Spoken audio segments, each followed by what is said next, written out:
Friends, hello everyone. Today on our channel we have a new video in which we will show you another new ASIC, but this time from Bitmain. This is Antminer S21. We will tell about its declared characteristics.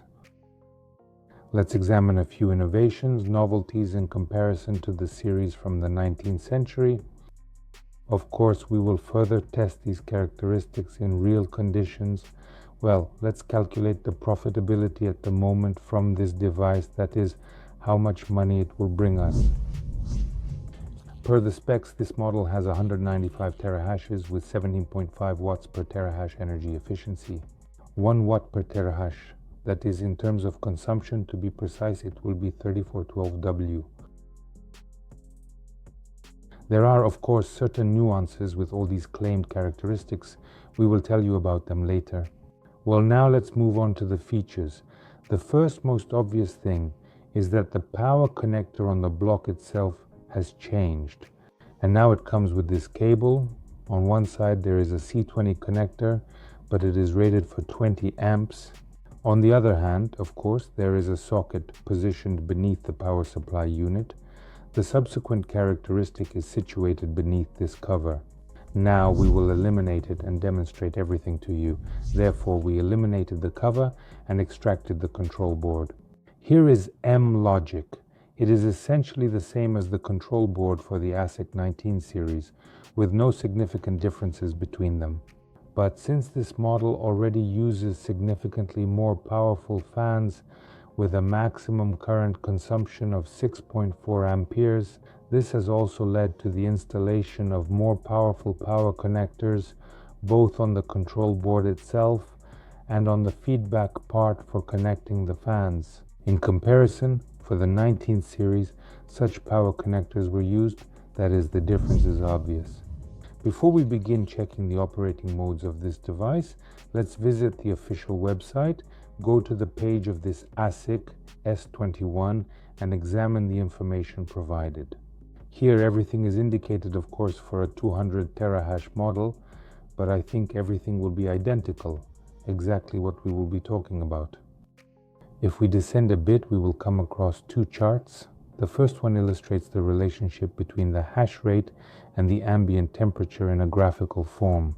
According to it, we can see that the hash rate is stable up to 40 degrees, then it drops to 180 terahashes. Well, in this case, we can already see that the working temperature of the ASIC has been increased to 45 degrees Celsius. So for an ASIC, an air temperature of 45 degrees is still considered a normal operating mode, even though there is a slight decrease in hash rate. In hot regions, this is a significant advantage. And in the following graph, we can see the relationship between energy efficiency and the ambient temperature, that is, the temperature of the air. Efficiency maintained as seen up to 30 degrees C. Next, decrease in efficiency by 35 degrees C, 18.5 J TRGH, then 19.5. Well, and below the specification, with half a joule on turg hash, then 19 and 19.5, and below the specification, well, we see that the power supply voltage range has been increased. This is very good for regions, for example, North America, where such a mode of operation exists. Well, a bit lower, yes, this is the line indicating the operating temperature, which can reach up to 45 degrees. So here are some interesting moments displayed on our website. Now let's look at the parameters. So we went to ASIC, we see that he has already worked for more than an hour. At the same time, the average hash rate on it is 196.5 terahashes. When consuming from the socket as per the watt meter, the power is 3672 watts. This is the standard mode of operation. The remaining parameters are normal, and currently we are verifying the next mode of operation. This is low power, save energy. Well, let's wait until the device reaches the specified hash rate and achieves optimal performance in terms of computational efficiency. Well, our ASIC has already achieved a stable hash rate. It displays a hash rate of 153.4 terahashes with a power consumption of 2748 watts. As we can see, everything is stable. 108 chips on each board, everything is fine.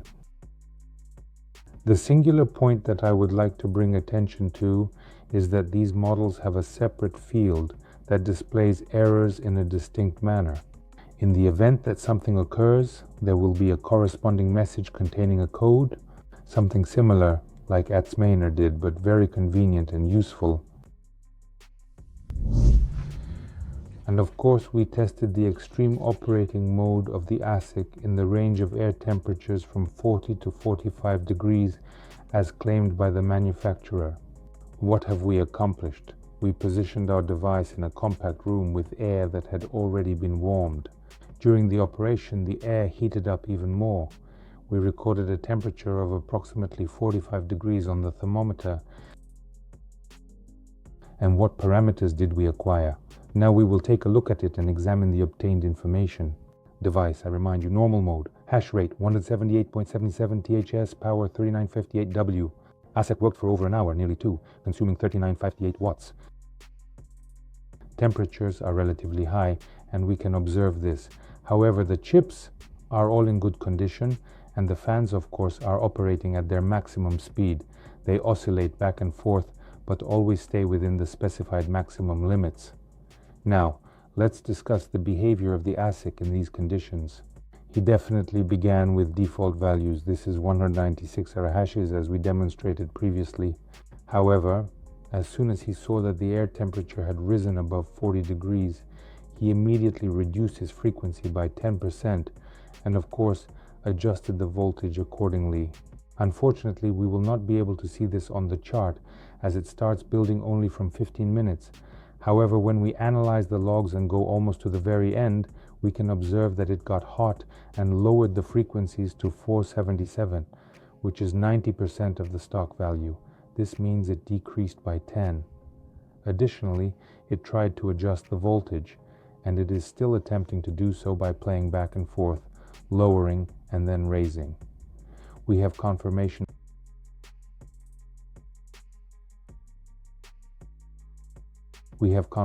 of this adjustment with the set values of 477 and 427.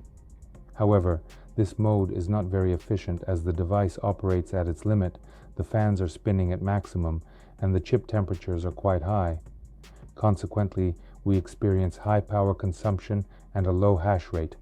This situation is undesirable due to the device working at its limit, the fans spinning at maximum speed, and the chip temperatures reaching high levels, resulting in high power consumption and a low hash rate.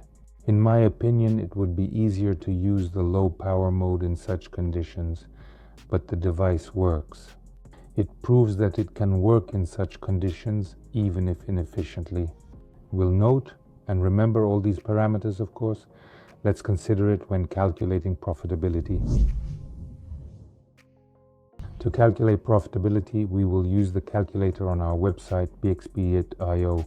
Proceed to the tab. Here we have the SHA-256 algorithm set as the default, and then we input the received data into the fields as we normally do.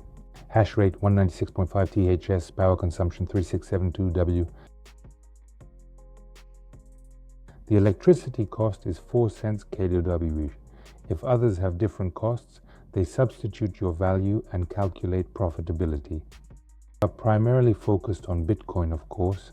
The exchange rate has experienced a slight drop at the time of recording the video, but our main focus remains on Bitcoin. With regard to our income, we currently have a sum of $16 and an amount close to 10 cents in our possession. For the low mode, we did everything exactly the same, and we put all the data into a table, which you can see on the screen. Well, friends, that's all for us. If you liked the video, like it, subscribe to our channel, and of course, leave your comments.